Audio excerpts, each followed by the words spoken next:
Okay, you guys, I just finished watching K-pop Demon Hunters, and I'm honestly still processing everything that just happened. I went into this expecting a fun animated musical about K-pop idols, and I got that, but I also got this incredibly deep meditation on identity, shame, and what it means to embrace every part of yourself. And honestly, that ending had me in tears in ways I wasn't prepared for. Today, I'm going to walk you through the entire plot of this stunning Netflix film. Then we'll dive deep into that emotionally devastating finale, explore what this movie is really saying about Korean culture and the music industry, and I'll give you my honest take on whether this deserves a spot on your rewatch list. Major spoilers ahead for K-pop Demon Hunters. You've been warned. The film opens by establishing this wild premise where a legendary K-pop girl group called Huntrix is secretly continuing a multi-generational legacy of demon hunting. We're talking about Rumi, the perfectionist leader with a powerful voice, Mira, the fierce dancer who wields traditional Korean weapons, and Zoe, the bubbly rapper from Burbank who's always questioning where she fits in.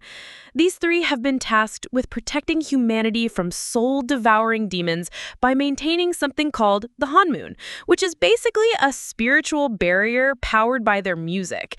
The opening sequence is absolutely insane as they seamlessly transition from battling demons on a private jet to performing in a packed stadium. And you immediately understand this isn't your typical animated musical. But here's where it gets complicated. Rumi is hiding a devastating secret from her bandmates. She's half demon with these dark purple markings spreading across her skin that she calls markings of shame, and they're affecting her voice.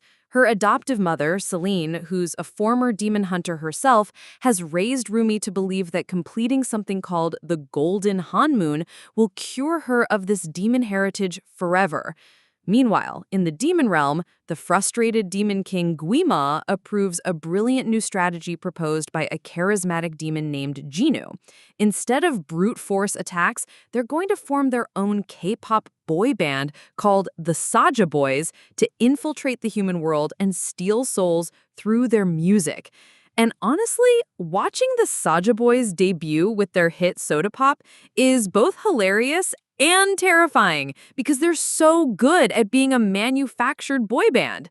Jida discovers Rumi's half-demon nature during a confrontation, but instead of exposing her, he starts this psychological game where he positions himself as someone who understands her struggle. He tells her this tragic backstory about being a human performer centuries ago who was corrupted by Guima, and Rumi starts developing genuine feelings for him. Here's where the movie gets really smart about exploring shame and identity, because their duet, Free, becomes this moment where Jinu experiences actual peace for the first time in centuries, and you can see how their connection is healing both of them. The tension builds as the Saja Boys' popularity explodes and the Honmoon barrier starts weakening, with news reports mentioning spikes in missing persons cases.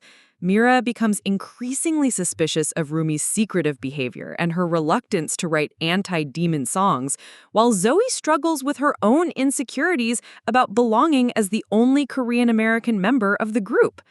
Everything comes to a head at the Idol Awards, where Jinu initially plans to sabotage his own group, but Guima's psychological torture forces his compliance. Now here's where the movie absolutely destroys you emotionally.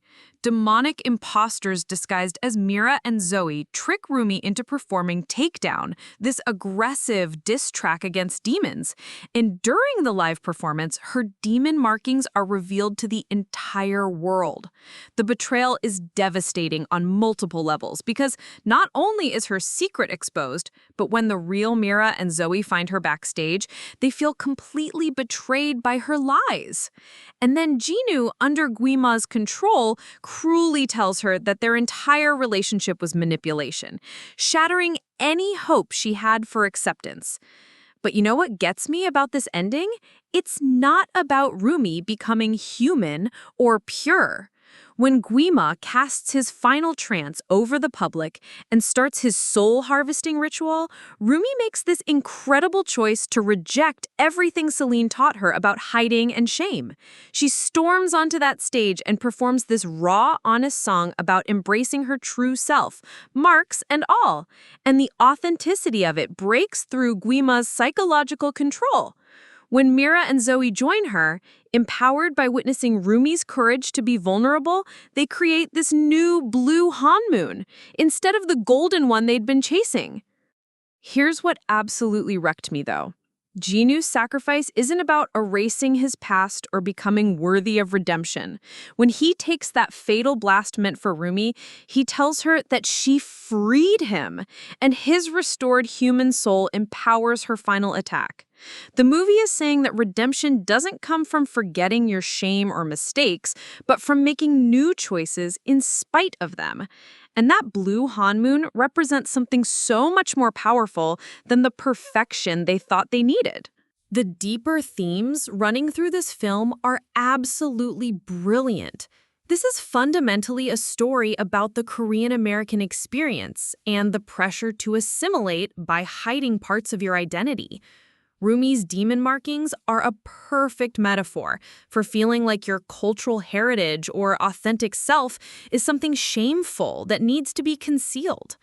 Celine represents that older generation mentality of survival through conformity, while Rumi's journey is about finding strength in embracing your complete identity.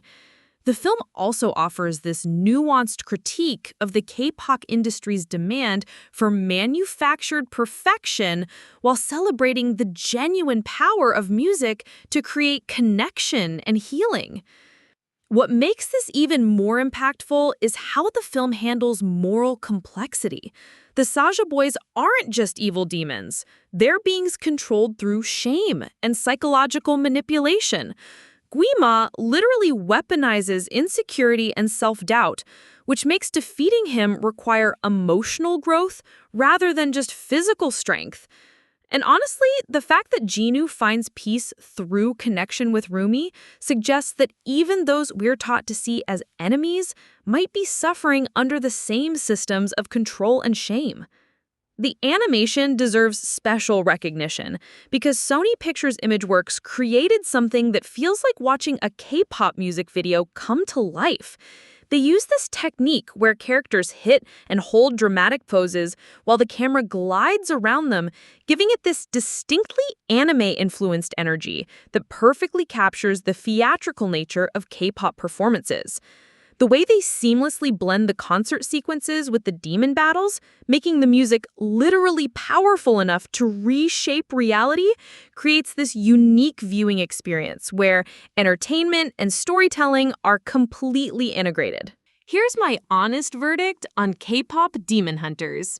While the pacing occasionally feels rushed, and I wish we'd gotten more development for Mira and Zoe's individual arcs, this film succeeds brilliantly at what it sets out to do.